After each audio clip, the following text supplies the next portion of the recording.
திருச்சபை விசுவாசிகளே, உடன் ஊழியக்காரர்களே, உங்கள் அனைவருக்கும் ஆண்டவராகிய இயேசு கிறிஸ்துவின் நல் நாமத்தில் வாழ்த்துக்களை தெரிவித்துக் கொள்கிறேன். இந்த ஆண்டின் நிறைவு ஓய்வு நாளிலே நாம் வந்திருக்கிறோம்.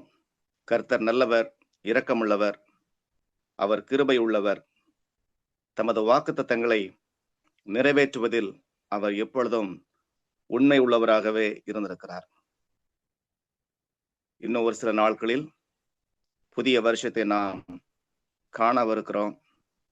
இந்த நிறைவு ஓய்வு நாளிலே தேவன் நமக்கு வைத்திருக்கிற செய்தியை நாம் அறிந்து ஆவிக்குரிய வாழ்க்கையில பலனடைய நான் பிரார்த்திக்கிறேன்.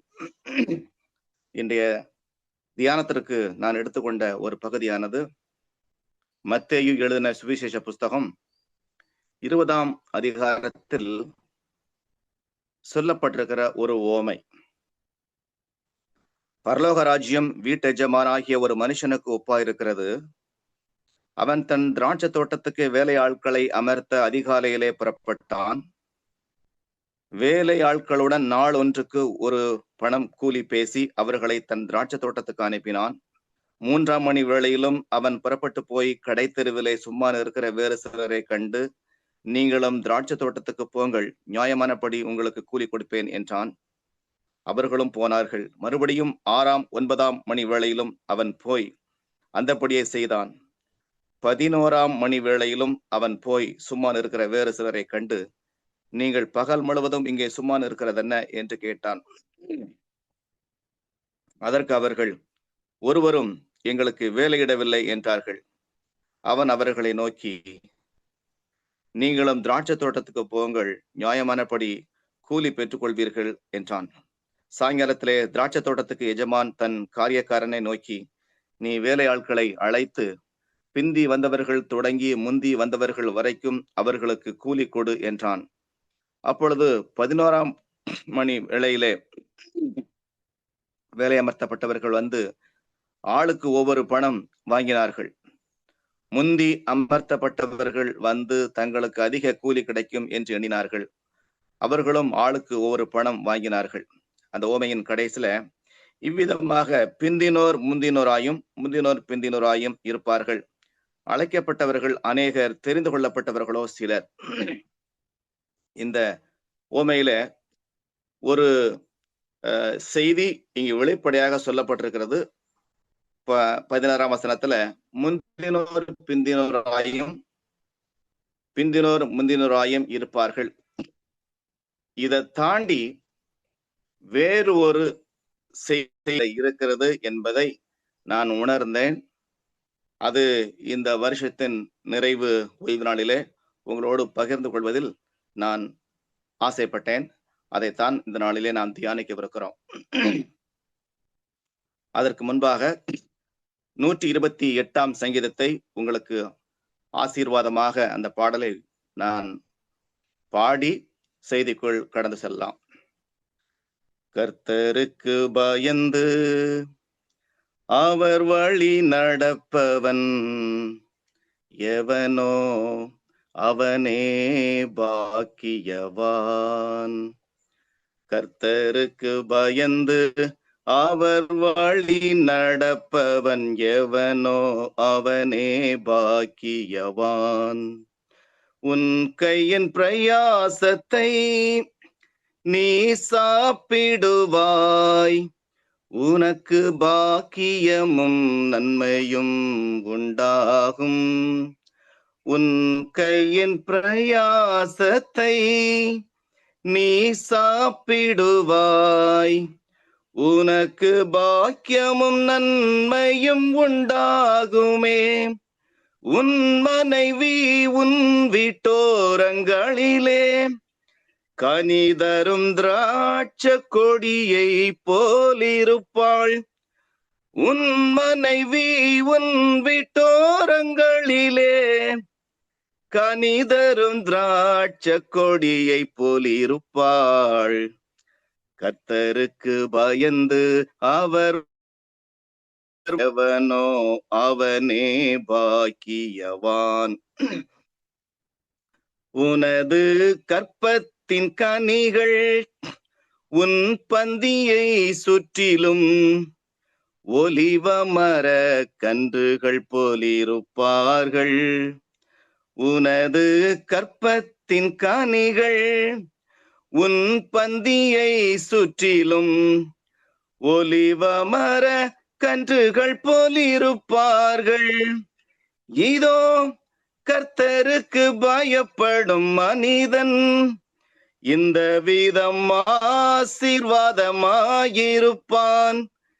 இதோ இதோ கர்த்தருக்கு பயப்படும் மனிதன் இந்த விதம் ஆசீர்வாதமாக இருப்பான்.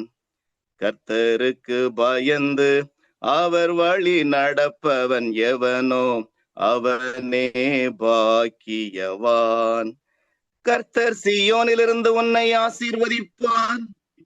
நீ ஜீவனுள்ள நாளெல்லாம் எருசலேமின் வாழ்வை காண்பாய். நீ உன் பிள்ளைகளின் பிள்ளைகளையும் இஸ்ரவேலுக்கு உண்டாகும் சமாதானத்தையும் காண்பாய் என்பதே. கர்த்தருக்கு பயந்து அவர் வழி நடப்பவன் எவனோ அவனே பாக்கியவான்.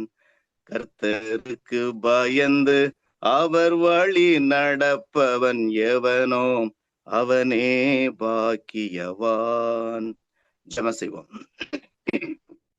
கருணை கடலாகிய எங்கள் அன்பின் கர்த்தாவே, உமது சன்னிதானத்திலே இருக்கிறோம்.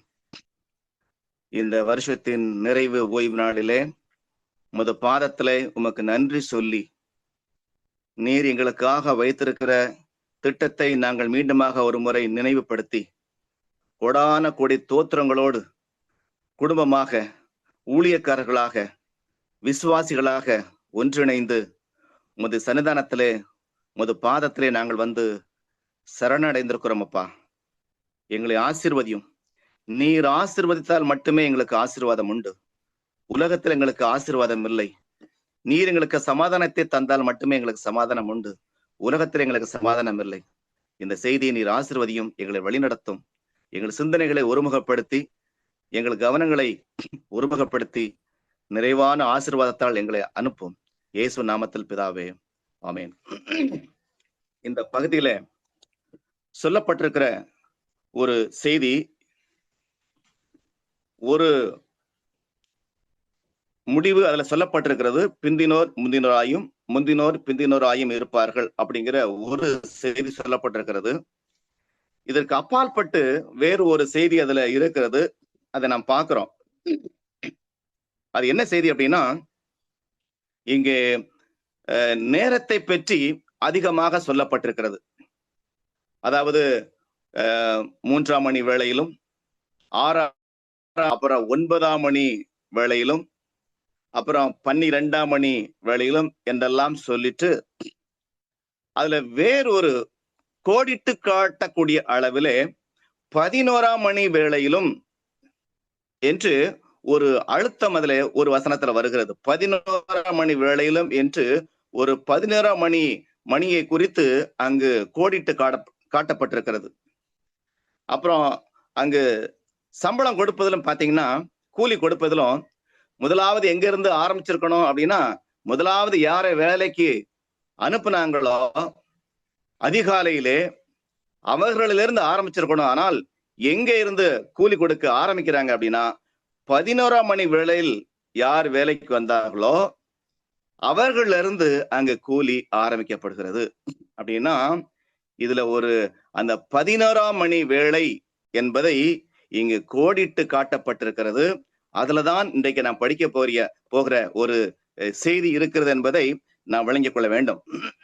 அப்போ என்னுடைய தலைப்பு ரட்சிப்பின் திட்டத்தில் காலங்கள் அப்படிங்கிற தலைப்பின் கீழே நான் ஒரு 3 செய்திகளை நான் சொல்ல போறேன். அதுல முதலாவது செய்தி என்ன அப்படின்னா, 11ஆம் மணி சொல்லும் செய்தி.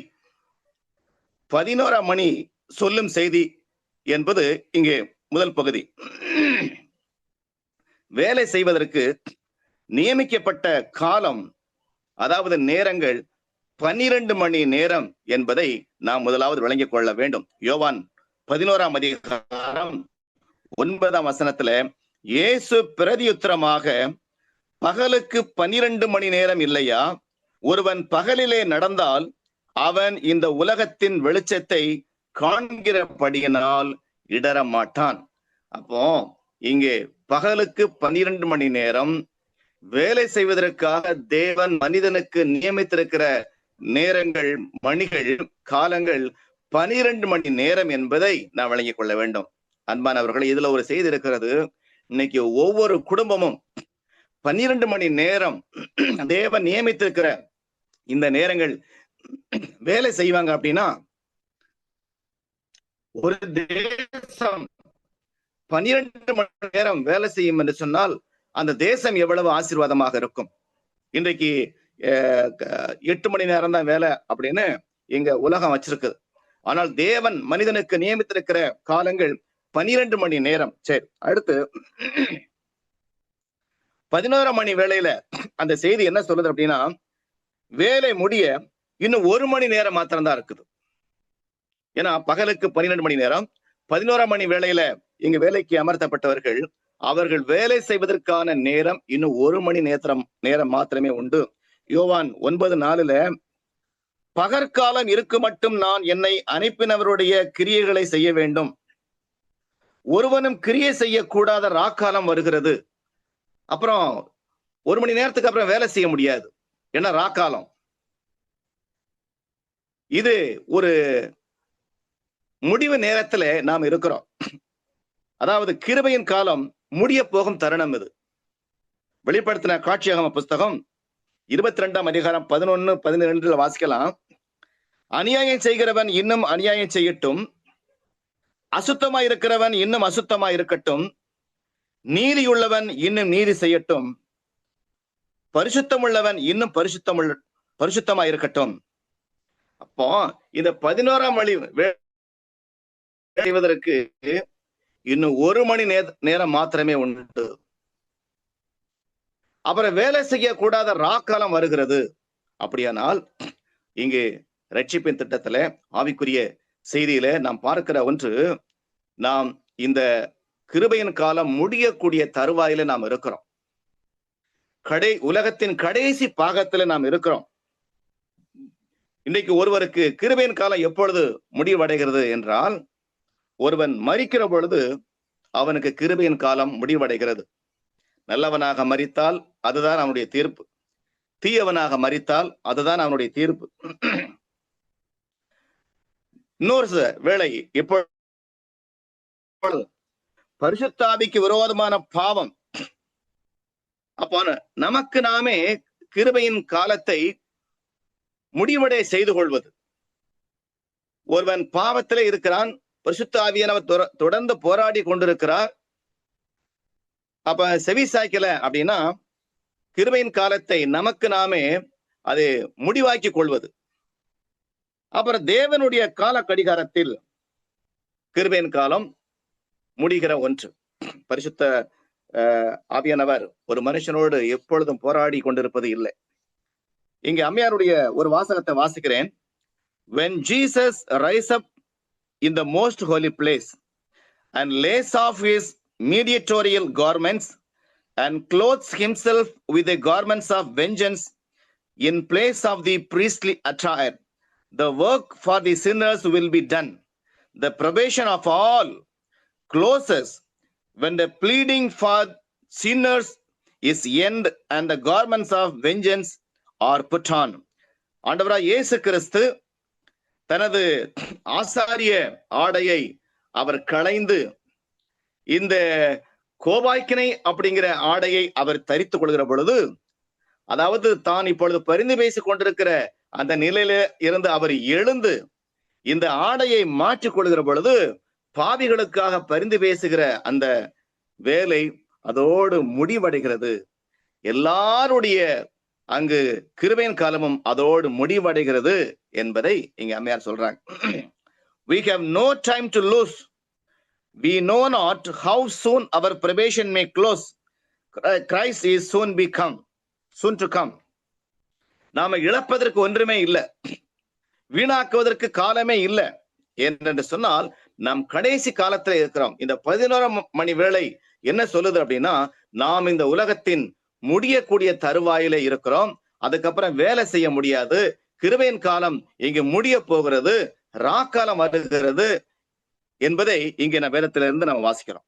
ஆதியாகமம் 6:3 அப்பொழுது கர்த்தர், என் ஆவி என்றைக்கும் மனுஷனோட போராடுவதில்லை, அவன் மாம்சந்தானே.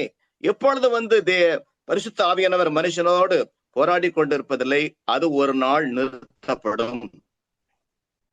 பரிசுத்த ஆவியின் பணி ஒரு நாள் நிறுத்தப்படும். கிருபையின் காலம் முடிவடைகிற பொழுது பரிசுத்த ஆவியானவரின் அங்கு பணி அங்கு நிறுத்தப்படுகிறது. ஏசாயா 55:6-7 கர்த்தரை கண்டடையத்தக்க சமயத்தில் அவரை தேடுங்கள், அவர் சமீபமாயிருக்கையில் அவரை நோக்கி கூப்பிடுங்கள். துன்மார்க்கன் தன் வழியையும் அக்கிரமக்காரன் தன் நினைவுகளையும் விட்டு கர்த்தரிடத்தில் திரும்ப கடவன். அவர் அவன் மேல் மனதுருகுவார். நம்முடைய தேவனிடத்திற்கே திரும்ப கடவன், அவர் மன்னிக்கிறதற்கு தயை பெருத்திருக்கிறார். இன்றைக்கு தேவன் இங்கே கிருபையின் காலத்தை நமக்கு தந்திருக்கிறார். மன்னிக்கிறதற்கு அவர் தயை பெருத்திருக்கிறார். எந்த ஒரு பாவியும் ஆண்டவரிடத்துல வருவதற்கான இது கடைசி வேளையாக இருக்கிறது. அப்போ இந்த ரட்சிப்பின் திட்டத்துல இன்றைக்கு நாம் இருக்கிற ஒரு காலம் என்பது அது 11 மணி வேளை. இன்னும் இதுக்கப்புறம் ஒரு காலம் இல்லை, இதுதான் கடைசி நேரம். இன்னொரு காலம் இல்லை, இன்னும் அடுத்து ராக்காலம் தான். அது வேலை செய்ய முடியாது, கிருபையின் காலம் முடிஞ்சிடும். அப்படியானால் இன்றைக்கு தேவன் நமக்கு தந்திருக்கிற ஒரு வாய்ப்பு, இந்த கடைசி ஒரு வாய்ப்பை நமக்கு தந்திருக்கிறார். 2025 முடிய போகுது. 2026 நம்ம அன்பானவர்களே, இந்த 26ஆம் ஆண்டு நமக்கு ஒருவேளை 11 மணி வேளையாக இருக்கலாம். நம்முடைய ஆயுசு நாட்கள் இது ஒரு நிறைவான ஒன்றாக இருக்கலாம், யாரும் சொல்ல முடியாது. அப்படியானால் இந்த 11 மணி வேளையில நாம் என்ன செய்ய போகிறோம்? இந்த கடைசி காலத்துல நாம் என்ன செய்ய போகிறோம்? கடைசி வாய்ப்பு நாம் என்ன செய்ய போகிறோம்? ஒரு முக்கியமான காலகட்டத்திலே நாம் இருக்கிறோம் என்பதை இந்த 11 மணி வேளை சொல்லுகிறது. அடுத்து பாத்தீங்கன்னா, 11 மணி நேரத்தில் பணி அமர்த்தப்பட்டவர்கள், 11 மணி நேரத்தில் பணி அமர்த்தப்பட்டவர்கள், வேலைக்கு போனவங்க, அவங்களை குறித்து ஒரு செய்தி இருக்குது. என்ன அப்படின்னா, ஸ்லாக்கியம் இல்லாதவர்கள். சில பேர் 6 மணிக்கு போயிருக்கிறாங்க காலையில, சில பேரு 9 மணிக்கு போயிருக்கிறாங்க, சில பேரு 12 மணிக்கு போயிருக்கிறாங்க, சில பேரு 3 மணிக்கு போயிருக்கிறாங்க.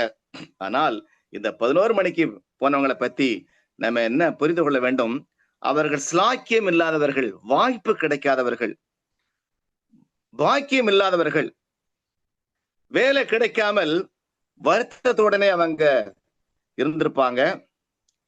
நாள் ஒன்றுக்கு ஒரு பணம் அவர்களுக்கும் தேவை.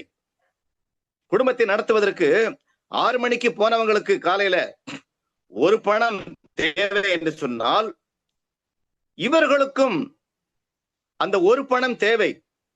வாயும் வயிறும் எல்லாருக்கும் ஒண்ணுதானே. அப்போ வேலை செய்தே ஆக வேண்டும் அப்படிங்கிற நிர்பந்தத்தில் இருந்தவங்க,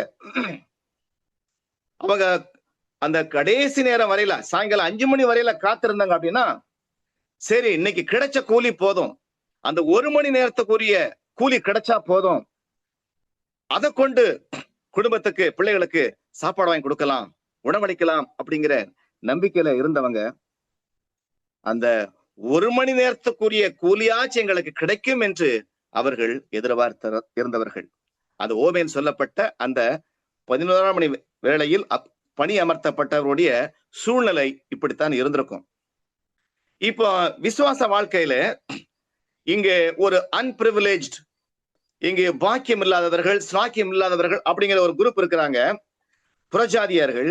எபேசியர் 2ஆம் அதிகாரம் 12, 13, 14 அவர்களை பற்றி, அக்காலத்தில் கிறிஸ்துவை சேராதவர்களும் இஸ்ரவேலுடைய காணியாட்சிக்கு புறம்பானவர்களும் வாக்குத்தத்தத்தின் உடன்படிக்கைகளுக்கு அந்நியரும் நம்பிக்கை இல்லாதவர்களும் இவ்வுலகத்தில் தேவன் அற்றவர்களுமாய் இருந்தீர்கள் என்று நினைத்துக் கொள்ளுங்கள். அப்போ இங்க வாக்குத்தத்தத்தின் உடன்படிக்கைக்கு அப்பாற்பட்ட ஸ்லாக்கியம் இல்லாதவங்க, பாக்கியம் இல்லாதவங்க ஒரு குரூப் இருக்கிறாங்க. ரோமர் 9:4-5 நம்ம வாசிக்கலாம். அவர்கள் இஸ்ரவேலரே, புத்திர சுவிகாரமும் மகிமையும் உடன்படிக்கைகளும் நியாயப்பிரமாணமும் தேவ ஆராதனையும் வாக்குத்தத்தங்களும் அவர்களுடையவர்களே, மாம்சத்தின்படி கிறிஸ்தவம் அவர்களில் பிறந்தாரே. இவர் என்றைக்கும் ஸ்தோத்தரிக்கப்பட்ட சர்வத்திற்கும் மேலான தேவன். இஸ்ரவேலை குறித்து சொல்கிற பொழுது அவர்களுக்கு எவ்வளவாய் சிலாக்கியம் இருந்திருக்கிறது, அவர்களுக்கு எவ்வளவாய் பாக்கியம் இருந்திருக்கிறது, அவர்களுக்கு எவ்வளவாய் ஆசீர்வதிக்கப்பட்டவர்களாக இருந்திருக்கிறார்கள், எவ்வளவாய் வாக்குத்தத்தங்கள் அவர்களுக்கு உரைக்கப்பட்டிருந்தது. அப்போ இங்க 2 குரூப்பை பார்க்கிறோம். ஒரு குரூப் இஸ்ரவேலர்கள், அவர்கள் வாக்குத்தத்தத்திற்கு சுதந்திரவாளிகளாக இருந்திருக்கிறாங்க.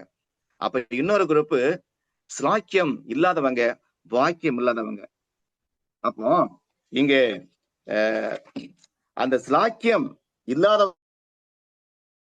கிடைச்ச உடனே எப்படி அதை பயன்படுத்தினாங்க என்பதை இந்த ஓமையில சொல்லப்பட்டிருக்கிறது. மத்தேயு 15:26, 27, 28 அவர் அவளை நோக்கி, பிள்ளைகளின் அப்பத்தை எடுத்து நாய்க்குட்டிகளுக்கு போடுகிறது நல்லதல்ல என்றார். அதற்கு அவள், மெய்தான் ஆண்டவரே, ஆகிலும் நாய்க்குட்டிகள் தங்கள் எஜமான்களின் மேஜையிலிருந்து விழும் துணிக்கைகளை தின்னுமே என்றாள். இயேசு அவளுக்கு பிரதியுத்தரமாக, ஸ்திரியே, உன் விசுவாசம் பெரியது, நீ விரும்புகிறபடி உனக்கு ஆக கடவது என்றார். அந்நேரமே அவள் மகள் ஆரோக்கியம் ஆனாள். கானானிய ஸ்திரீ, வாய்ப்பு இல்லாதவங்க, ஸ்லாக்கியம் இல்லாதவங்க, வாக்குத்தத்தத்திற்கு அப்பாற்பட்டவங்க. ஆனால் இயேசு கிறிஸ்து அந்த கானானிய பகுதிகளுக்கு போகிற பொழுது கிறிஸ்துவை கண்ட மாத்திரத்திலே தன் மகள் சுகவீனமாக இருக்கிறதை கண்டு ஆண்டவரிடத்திலே சுகமளிக்கும்படி அவள் வேண்டுதல் செய்கிறாள். ஆண்டவர் பேசாம இருக்கிறாரு. அப்போ மீண்டுமாக அவ வருந்தி கேட்கிறாள். ஆண்டவர் சொல்றார், இது பிள்ளைகளுக்குரிய அப்பத்தை நாய்க்குட்டிகளுக்கு போட முடியாது என்று சொன்ன மாத்திரத்திலே அவள் சொல்லுகிறாள், மேஜையிலிருந்து விழுகிற அந்த துணிகைகளை ஆட்டோமேட்டிக்கா நாய்கள் தின்னுமே. அவள் விசுவாசம். அப்ப கிறிஸ்துவை கண்ட மாத்திரத்திலே தனக்கு கிடைக்கப்பெற்ற வாய்ப்பை பயன்படுத்திக் கொண்டவர்கள். ஸ்லாக்கியம் இல்லாமல் இருந்திருக்கலாம், பாக்கியம் இல்லாமல் இருந்திருக்கலாம், தருணங்கள் கிடைக்காமல் இருந்திருக்கலாம். ஆனால் ஒரு சந்தர்ப்பம் கிடைச்ச மாத்திரத்திலே அதை எப்படி பயன்படுத்திக் கொண்டார்கள், பிரயோஜனப்படுத்திக் கொண்டார்கள் என்பதை இந்த 11ஆம் மணி வேளையில் பணியமர்த்தப்பட்டவர்கள் அவர்களை குறித்து நாம் விளங்கிக் கொள்கிறோம். சிலுவையிலே ரட்சிப்பை பெற்ற கள்ளன், இங்கு ஆண்டவர் அவனை பார்த்து சொல்றாரு, இன்று நான் உனக்கு சொல்லுகிறேன், நீ என்னோட பரதேசில் இருப்பாய். அப்போ அந்த இதுவரையில் அவனுக்கு ஸ்லாக்கியம் இல்லை, அந்த கள்ளனுக்கு இதுவரையில பாக்கியம் இல்லை, இதுவரையில வாய்ப்பு கிடைக்கல. கிறிஸ்துவை அறிந்து கொள்வதற்கோ கிறிஸ்துவை பாவ மன்னிப்பை பெறுவதற்கோ அவனுக்கு கிடைக்கல. ஆனால் கிடைக்கப்பெற்ற அந்த ஒரு வாய்ப்பு, இயேசு கிறிஸ்து தன் அருகில் நிற்பதை, சிலுவையில் தொங்குகிறதை அவன் கண்ட மாத்திரத்திலே கிடைக்கப்பெற்ற அந்த வாய்ப்பை அவன் பயன்படுத்தி கொண்டான்.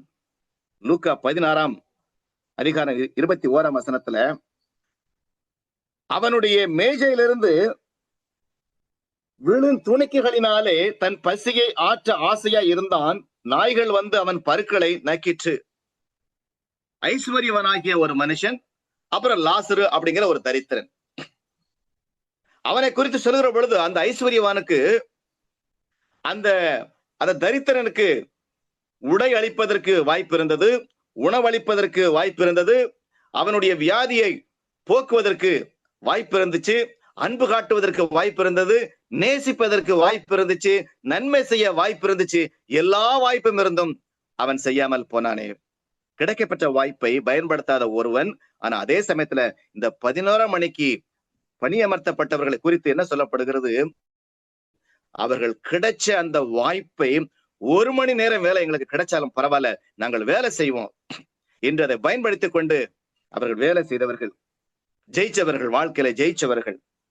அப்போ இந்த 2026 வருஷம் நமக்கு வாய்ப்பாக இருக்கிறது என்பதை இந்த உவமையிலிருந்து நாம் படித்துக் கொள்கிறோம். இதுவரையில நன்மை செய்வதற்கான வாய்ப்பு நமக்கு கிடைக்காமல் இருந்திருக்கலாம், அல்லது நாம் பயன்படுத்தாமல் இருந்திருக்கலாம். ஆனால் இந்த 2026 என்பது தேவனுடைய திராட்சை தோட்டத்திலே பணி செய்வதற்கான ஒரு சந்தர்ப்பம், ஒரு வாய்ப்பு, ஒரு கடைசி வாய்ப்பு. இன்னொரு வாய்ப்பு இல்ல. இன்னும் ஒரு ராக்காலம் வருகிறது. 12 மணி நேரம் தான் வேலை. 12 மணி நேரம் தான் வேலை செய்ய முடியும். பகல்ல தான் வேலை செய்ய முடியும். இரவு வரப்போகிறது.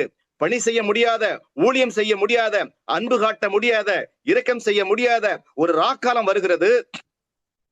அப்போ இது 2026 என்பது நமக்கு கிடைக்கப்பெற்ற ஒரு கடைசி வாய்ப்பு. 11 மணி வேலை. எப்படி அந்த ஜனங்கள் அந்த வாய்ப்பை பயன்படுத்தி கொண்டு ஜெயித்தார்களோ, அவர்களும் தானே ஒரு பணத்தை வாங்கினாங்க. காலையில 6 மணிக்கு போனவங்க, அதிகாலையில வேலைக்கு போனவங்க, அவர்களுக்கு ஒரு பணம் என்று சொன்னால் இவர்களும் தானே ஒரு பணத்தை வாங்கினார்கள். அப்படியானால் கிடைக்கப்பெற்ற வாய்ப்பை யார் பயன்படுத்திக் கொள்கிறார்களோ அவர்கள் வாழ்க்கையிலே ஜெயிச்சவர்கள், ரட்சிப்பின் திட்டத்திலே, விசுவாச வாழ்க்கையிலே வெற்றி பெற்றவர்கள் என்பதை நாம் விளங்கிக் கொள்ள வேண்டும். நாம் நம்பிக்கையோடு இருப்போம். 2026 என்பது தொடர்ந்து தேவன் நம்மை வழிநடத்தின ஆண்டவர், வழிநடத்துவார், நம்மை காப்பாற்றுவார், கைவிட மாட்டார், நம்மை போஷிப்பார், நல்ல சுகபலம் தருவார், தேவனுடைய திராட்சை தோட்டத்தில் வேலை செய்வதற்கு நமக்கு நல்ல பலத்தை கொடுப்பார், உற்சாகத்தை கொடுப்பார் அப்படிங்கிற நம்பிக்கையிலே நாம இருப்போம்.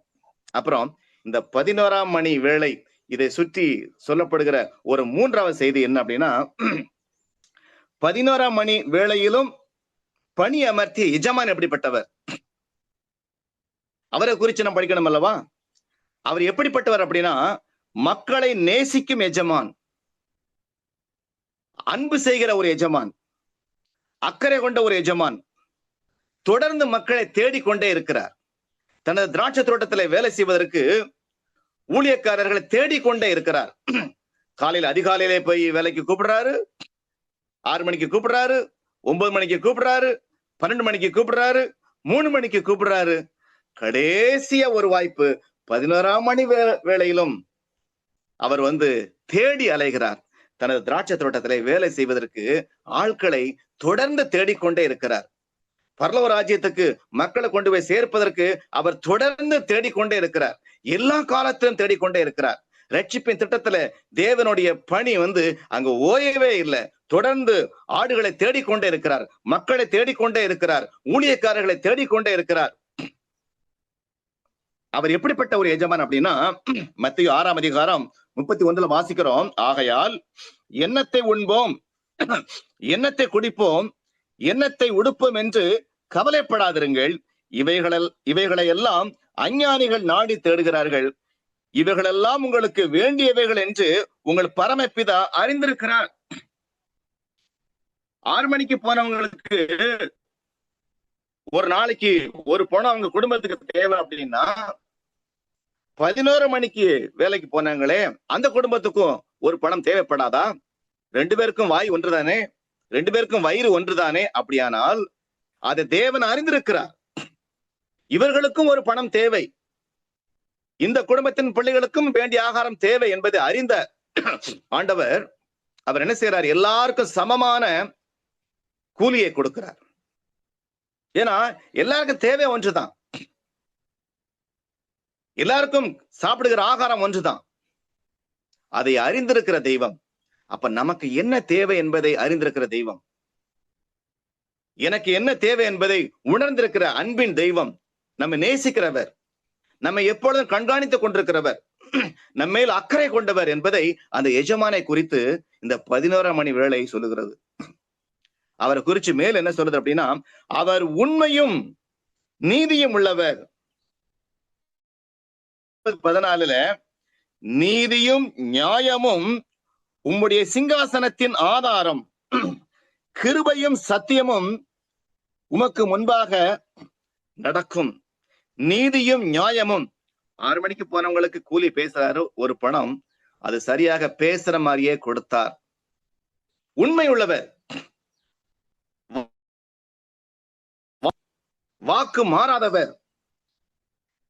அதே சமயத்துல நீதியுள்ளவர், நியாயம் உள்ளவர், அன்புள்ளவர், கிருபை உள்ளவர். ஆகினாலே அந்த 11 மணிக்கு வேலை அமர்த்தப்பட்டவர்களுக்கும் இரக்கத்தின் அடிப்படையில அவர்களுக்கு தகுதி இல்ல, 1 மணி நேரம் அதற்குரிய சம்பளம் தான் அவளுக்கு கிடைக்கப்பட வேண்டும், கொடுக்கப்பட வேண்டும். ஆனால் இரக்கம் உள்ளவர்,